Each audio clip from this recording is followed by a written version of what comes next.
지금은 사순절 기간입니다. 이 사순절 기간에 우리가 예수님을 묵상하고 있는데요. 세 번째 시간, 오늘은 거절당한 구세주라는 제목으로 말씀을 함께 나누기를 원합니다.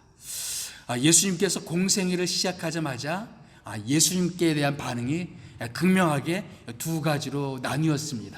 한 가지는 예수님을 열렬하게 환영하는 그런 반응이 있었고, 또 하나는 예수님을 배척하는 혹은 예수님을 거부하는 그런 반응이 있었습니다.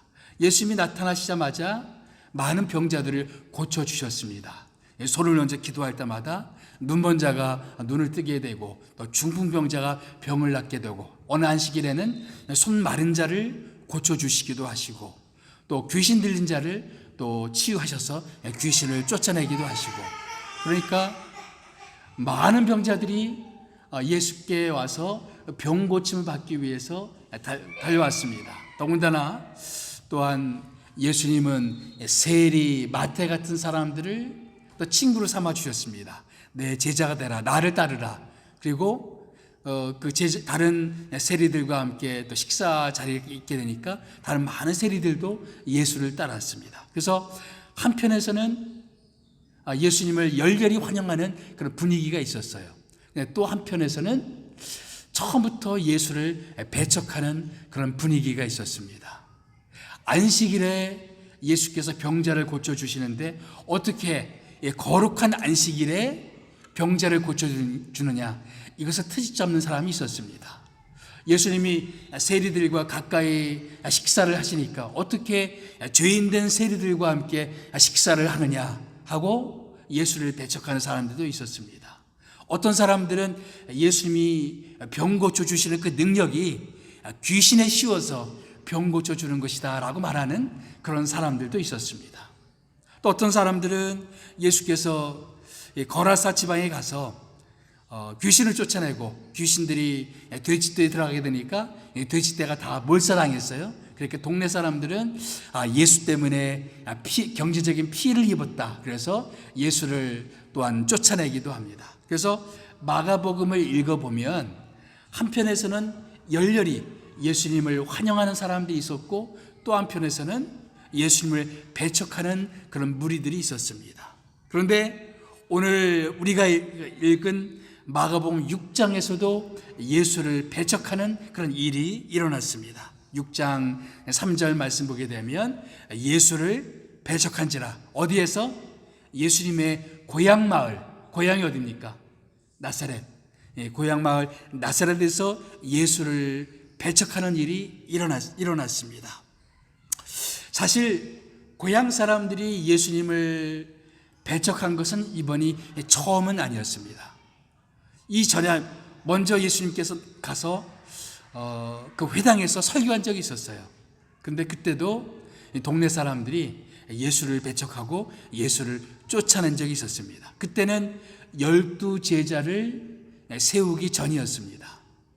1차로 나사렛에서 쫓겨났었어요. 근데 오늘 본문 말씀 보니까 1절 말씀 보게 되면 이런 구절이 있어요. 제자들과 함께 고향 마을에 가셨어요. 제자들과 함께. 12제자를 세우신 후에 그 제자들과 함께 고향 마을에 가셨습니다. 그러니까 12제자를 세우기 전에 한번 나사렛에 가셔서 쫓겨난 적이 있었고, 오늘 또 이 고향 마을에 또 한 번, 그 두 번째죠, 고향 마을 사람들한테 배척당하는 일이 벌어지게 됩니다. 예수를 배척하자 어떤 일이 일어나게 됩니까? 5절 말씀에, 자, 우리 세번역 성경에 이렇게 기록되어 있습니다. 다 같이 읽어봅시다. 시작. 거기서는 아무 기적도 행하실 수 없었다. 어디에서? 나사렛에서. 예수를 배척하게 되니까, 예수를 배척하게 되면 거기서는 아무런 기적도 행하실 수가 없었다라고 말씀하고 있습니다. 사실 마가복음 1장부터 예수님의 놀라운 그런 기적 이야기가 많이 나와 있습니다. 병 고치는 능력, 중풍병자를 고쳐주시는 능력, 귀신을 쫓아내시는 능력, 예수님의 놀라운 능력의 이야기가 참 많이 있습니다. 그런데 예수를 배척하는 사람들에게서는 그런 기적들이 나타나지 않는다는 것입니다. 자, 우리는 우리 앞선 시대 가운데 위대한 신앙의 인물들을 만납니다. 그 신앙의 인물들을 통해서 위대하게 역사하셨던 주님의 역사에 대한 많은 이야기를 들어요. 그런데 그들에게 역사하셨던 그 역사가 내 인생 가운데는 나타나지 않을 수가 있다라는 것입니다. 아니, 우리는 성경에서 성경의 많은 인물들을 만납니다. 그리고 그들에게 역사하셨던 주님의 놀라운 역사들을 우리는 성경을 통해서 많이 확인하게 됩니다. 그런데 성경에서 역사하셨던 그 주님의 그 놀라운 역사가 그들에게 나타나는데 내 인생 가운데는 나타나지 않을 수가 있다는 것입니다. 우리 시대에도 마찬가지죠. 우리는 이런저런 사람들의 간증을 듣습니다. 하나님이 내 인생 가운데 이렇게 일해 주셨습니다. 나를 이렇게 만나 주셨습니다. 내 기도를 응답해 주셨습니다. 그런 간증을 많이 들어요. 그런데 그런 간증을 듣는데 그들 속에서는 주님이 역사하시는데 왜 내 인생 가운데서는 그런 주님의 일하시는 흔적은 없을까? 혹시 내 마음 가운데 주님을 밀어내고 있는 부분은 없을까? 우리는 오늘 그 부분을 좀 묵상해 볼 필요가 있습니다. 고향 마을 사람들이 예수님을 배척하자 예수님은 거기서 아무런 기적을 행하실 수가 없었다. 다른 동네에서는, 가버나움에서는 혹은 갈릴리 바닷가에서는 수많은 기적을 행하셨는데 유독 예수님이 기적을 행하실 수 없었던 동네 어디예요? 나사렛. 비극이죠.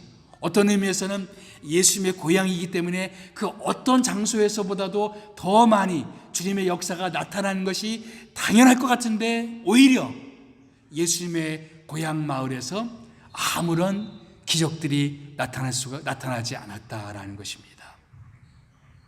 왜 이런 일들이 벌어지게 됐을까? 왜 고향 사람들은 예수님을 배척하게 되는 것일까? 그리고 오늘날에도 왜 많은 사람들은 예수님을 배척하게 되는 것일까? 첫째 이유가 있습니다. 첫째 이유는 익숙함 때문에 사람들은 예수님을 거절한다라는 것입니다. 이상하죠? 익숙하면 더 따를 것 같은데 익숙하기 때문에 더 예수를 믿지 못하는 겁니다. 자, 3절 말씀 다 같이 읽어봅시다. 시작. 이 사람이 마리아의 아들 목수가 아니냐? 야고보와 요셉과 유다와 시몬의 형제가 아니냐? 그 누이들이 우리와 함께 여기에 있지 아니하냐 하고 예수를 배척한지라. 그러니까 동네 사람들 입장에서는 예수님이 너무 익숙한 거예요. 그 동생들도 알아요. 누이들도 알고 형제들도 알아요. 그가 목수였던 것도 알아요. 그가 누구의 자식인지도 알아요. 너무나 익숙한 예수였어요. 너무나 익숙해요. 어릴 때부터 보아왔던 예수. 그렇기 때문에 더 이상 그 예수에게 어떤 특별한 기대를 걸지 않는 겁니다. 아니, 난 잘 안다 이거죠. 너무 익숙해요. 예수에 대해서 너무 친숙합니다. 나 그 예수 너무 잘 알아. 저 목수 아들 아니냐? 저기 사는 그 마리아의 그 아들 아니냐? 그 누이 동생도 내가 알고 그 남동생도 내가 아는데 뭔가 그 예수가 무슨 큰 일을 할 수 있겠느냐? 너무 예수에 대해서 익숙하기 때문에 예수님에 대한 어떤 기대도 갖지 못하고 있는 것입니다. 예수님을 다 안다고 생각한 거예요. 난 어릴 때부터 우리는 예수가 어릴 때부터 그 예수를 보아왔다. 나 예수 잘 알아. 그렇게 말하는 것이죠. 그래서 예수님이 뭐라고 하셨습니까? 선지자가 고향에서 환영받지 못한다. 그런 말씀 하지 않으셨습니까? 예. 다른 데서는 다 환영받는데 어디서는 환영받지 못해요?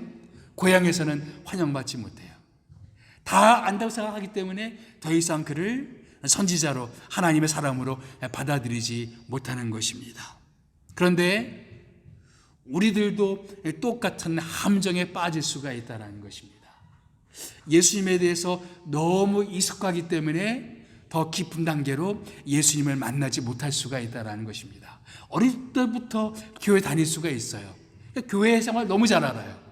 주일이면 예배드리고 봉사하고 찬양하고 헌금하고 이런저런 교회 생활의 히스토리 너무 잘 알고 교회 모든 것들을 너무 잘 알아요. 성경 내용도 너무 알아요. 익숙해요. 성경 내용도 익숙하고 성경의 모든 목사님 설교하시면 목사님이 무슨 말씀하시겠구나 다 이렇게 예감이 되기도 하고 너무 익숙해요. 너무 익숙하기 때문에 거기에 멈춰서 버릴 수가 있다라는 것입니다. 고향 사람들의 비극이 그거였어요. 나사렛 사람들의 비극이 그거였습니다. 예수님이 너무 익숙하기 때문에, 친숙하기 때문에 예수님을 자기들이 너무나 잘 안다고 생각했습니다. 그런데 그들이 알지 못하는 예수님의 모습이 있었죠. 우리의 구세주 되시는 예수님. 그 부분은 그들이 알지 못했습니다. 근데 그들이 그냥 익숙한 예수의 모습 때문에 더 이상 나가지 못하는 것입니다. 감옥에서 오랜 생활을 하던 사람들은 감옥 생활이 너무 익숙해져서 이제 석방이 되고 나면 일반 사회생활에 잘 적응하지 못하는 그런 경향들이 있다고 합니다. 그 유명한 영화 중에 쇼생크 탈출이라는 영화가 있죠. 거기에 모건 프리만이 역할을 했던 그 레드라는 사람이 있습니다. 레드라는 사람이 한 대사가 아주 인상적입니다. 이렇게 되어 있습니다. 거기에 감옥의 벽에 대해서 이야기하는 말이죠. 이 벽이라는 게 참 재미있지. 처음에는 다 싫어해. 그런데 조금 지나고 나면 이 벽이 익숙해지거든. 시간이 꽤 흐르면 벽이 너무 익숙해져서 거기에 의지하게 된다고. 그렇다고 벽을 좋아한다는 건 아니야. 벽을 원한다는 뜻도 더더욱 아니고, 하지만 벽에 익숙해지고 시간이 흐르면 그 벽을 의지하게 되지. 감옥의 벽, 오랜 생활 그 벽 속에 지내다 보면 그 벽이 너무나 익숙해지고 나중에는 그런 벽이 없으면 왠지 불안한 거예요. 그런 좁은 벽이 자기를 둘러치지 않으면 뭔가 허전하고 뭔가 자기에 안 맞지 않는 거예요. 그래서 그 벽이 있어야만 되고 벽이 없으면 불안한 겁니다. 그것이 익숙함의 함정이죠. 너무 벽에 익숙해졌기 때문에 벽 너머의 세계에 잘 적응하지 못하는 겁니다. 우리가 교회 생활하면서 신앙 생활하면서 우리에게 익숙한 것들이 우리의 벽이 될 수가 있다는 거예요. 그 벽들에 너무 익숙해서 그 벽 너머에 예수님을 보지 못할 수가 있다는 것입니다.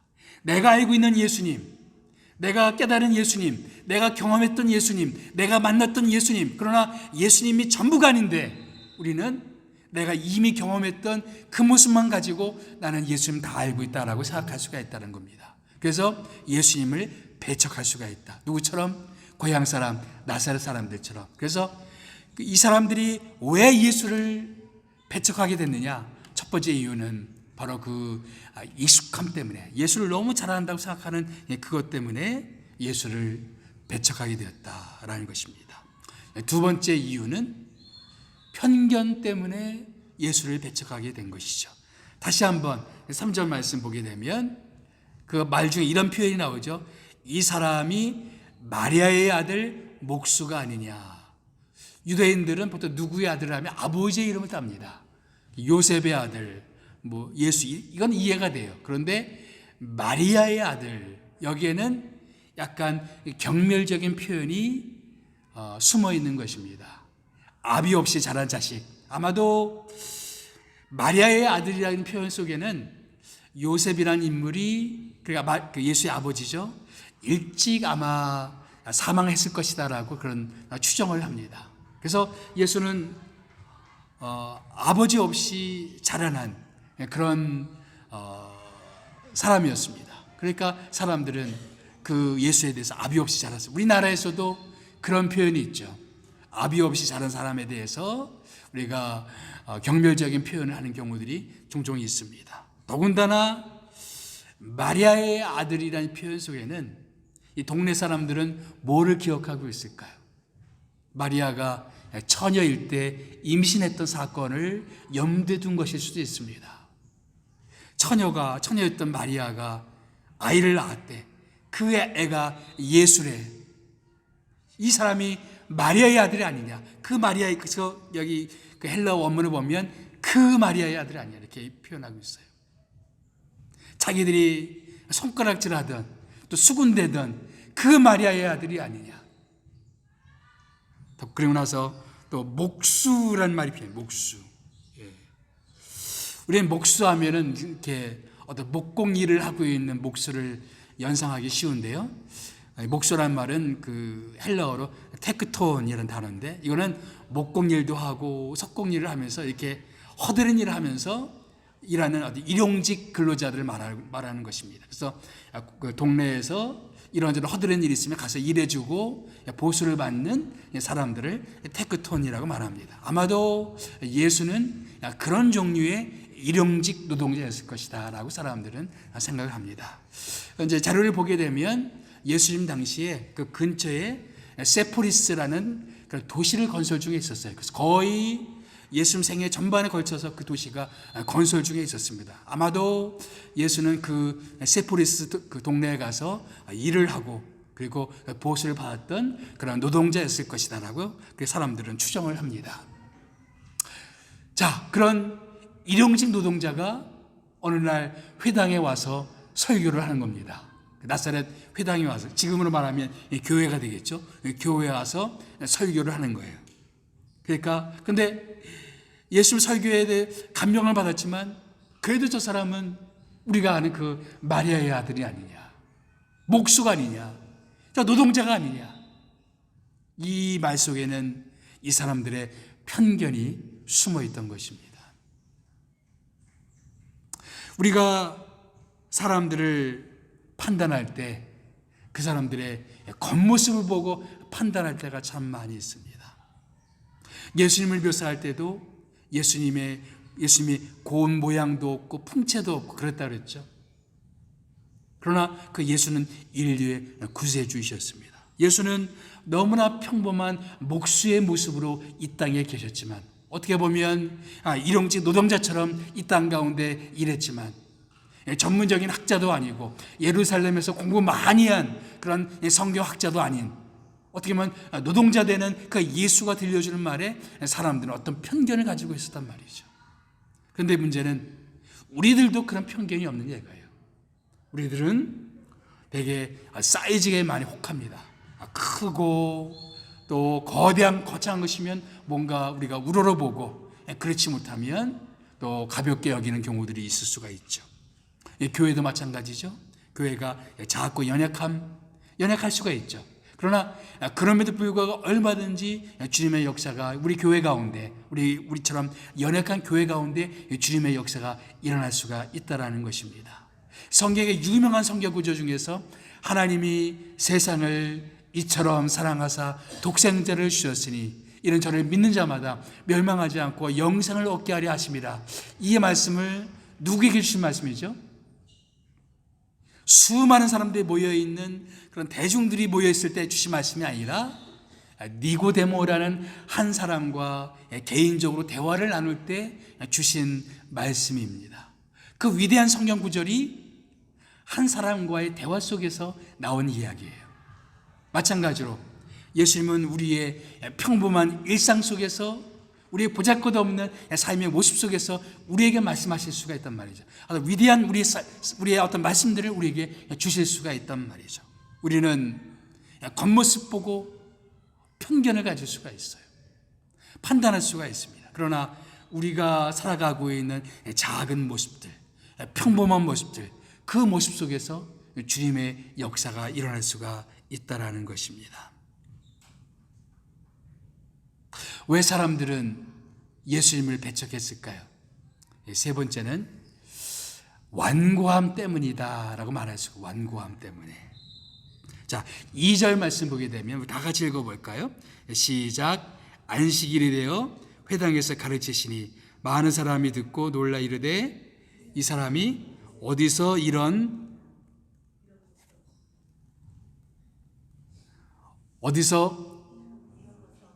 것을 얻었느냐? 이 사람이 받은 지혜와 그 손으로 이루어지는 이런 권능이 어찌 됨이냐?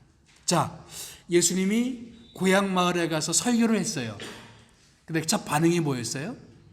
놀랬다. 이거 놀랬다. 우리가 알던 예수인데 어떻게 저렇게 좋은 설교 말씀을 우리 줄 수가 있지? 평범한 목수였는데 어떻게 저런 기적이 나타나지? 저 예수가 손을 얹으면 병고침이 일어나고 기적이 일어나고 어떻게 저런 일이 일어나지 하면서 어떻게 해요? 어떻게 했다? 놀랬다. 예.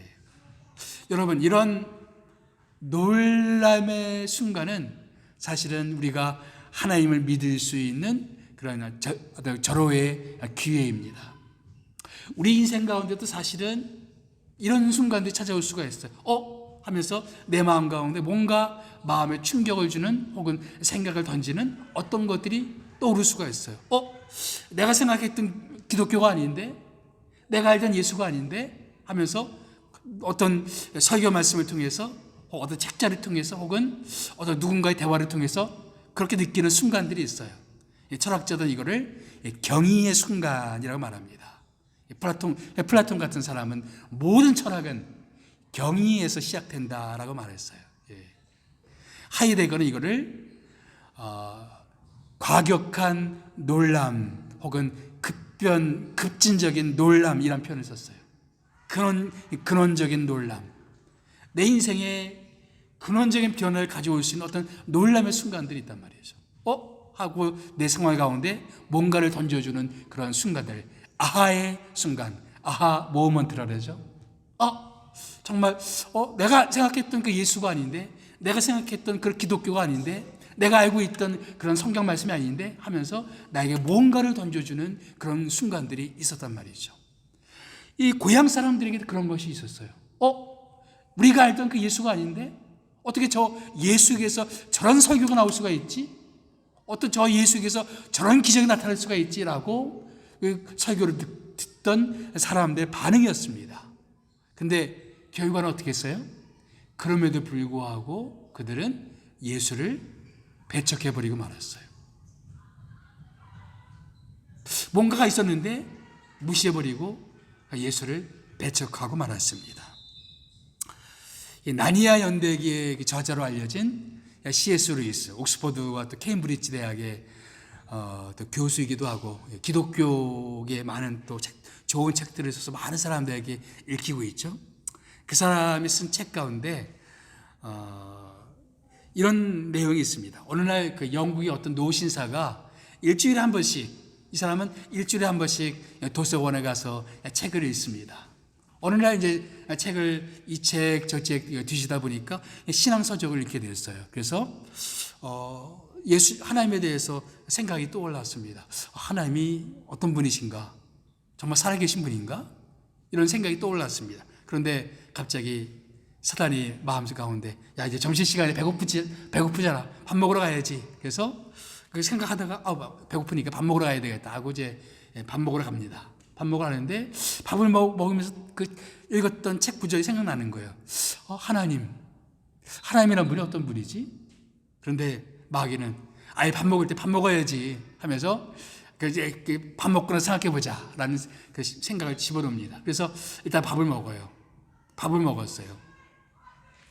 이제 집에 가서 할 일도 많은데 내가 이런 생각 할 때가 아니지. 나 빨리 가서 내가 해야 할 일이 많지 하면서 이 노신사는 밥을 먹고 버스를 타고 집으로 돌아간다는 내용입니다. 이때 사단이 뒤에서 회심의 미소를 짓고 있었다. 그런 글이 있어요. 우리에게 뭔가 마음에 떠오르는 어떤 생각들, 어떤 마음에 뭔가 내 마음에 뭔가를 느낌을 주는 어떤 것들, 그럼에도 불구하고 그렇게 하지 못하고 거부할 수가 있다. 그거를 메시지라는 성경 번역을 보면은 6절 말씀을 이렇게 번역을 했어요. 6절 말씀, 그들의 완고함을 예수께서도 어찌할 수가 없었다. 그들이 예수를 믿지 못하는 그것을 완고함이라고 표현했습니다. 완고함이 뭡니까? 완고함이란 변화를 거부하는 겁니다. 이들은 예수님에게 어떤 뭔가를 느꼈지만 그거를 거부했어요. 마찬가지로 하나님은 모든 인생 가운데 다가와서 녹화하는 순간들이 있어요. 내가 뭔가를 말씀해 주시는 순간들이 있습니다. 그런데 우리도 이 나사렛 사람들처럼 그냥 무시해버릴 수가 있단 말이에요. 뭔가 하나님께서 나에게 뭔가를 말씀해 주시는데 내가 무시해버리는 거예요. 에이, 저 예수는 그냥 평범한 목수에 불과하지 않아. 저 예수는 그냥 마리아의 아들이잖아 하면서 예수를 배척해 버리는 것입니다. 혹시 우리들에게도 그런 모습은 없느냐 이거예요. 그런 완고함은 나에게는 없는가? 내가 정말 예수를 통해서 뭔가 마음 가운데 깊은 어떤 느낌이 있는데 그것을 깊이 예수 앞에 나가지 못하고 계속 내 할 일들 때문에, 내 일과 때문에, 내가 해야 되는 많은 일들 때문에 다 밀쳐버려요. 그래서 예수에 대한 생각이 저 뒤로 밀려나가 있어요. 그냥 내 급한 일들, 내 삶들, 내가 해야 될 일들, 그것들만 앞서고 있어요. 내 삶 가운데는 그런 부분들은 없는가? 그러나 그들이 거절했던 이 평범해 보였던 목수 예수, 아까 우리 찬양 불렀지만 평범한 목수이신 그 예수를 사람들이 줄지어서 어떻게 합니까?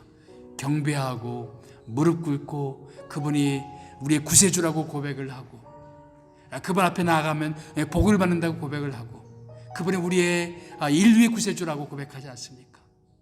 바로 고향 사람들이 놓쳐버린 그 예수님.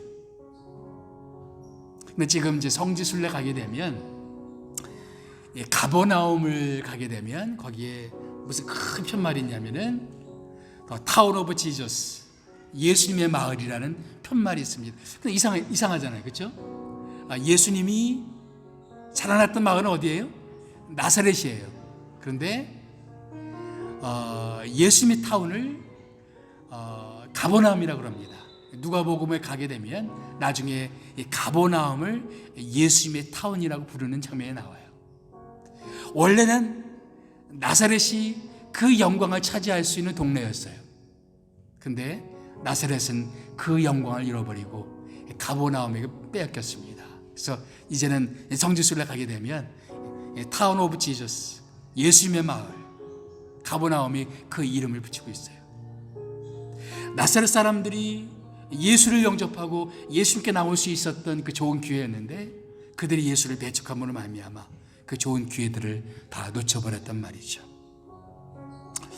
우리 인생 가운데서도 예수님은 우리에게 다가오십니다. 그럴 때 우리가 혹시 예수님을 배척하고 있지는 않은지, 또 내가 배척함으로 말미암아 내가 예수님을 내 마음 가운데 밀어내고 있음으로 말미암아서 주님이 내 삶 가운데서 아무런 일도 하고 있지는 않은지 우리 자신을 돌아볼 필요가 있습니다. 조용히 기도하겠습니다.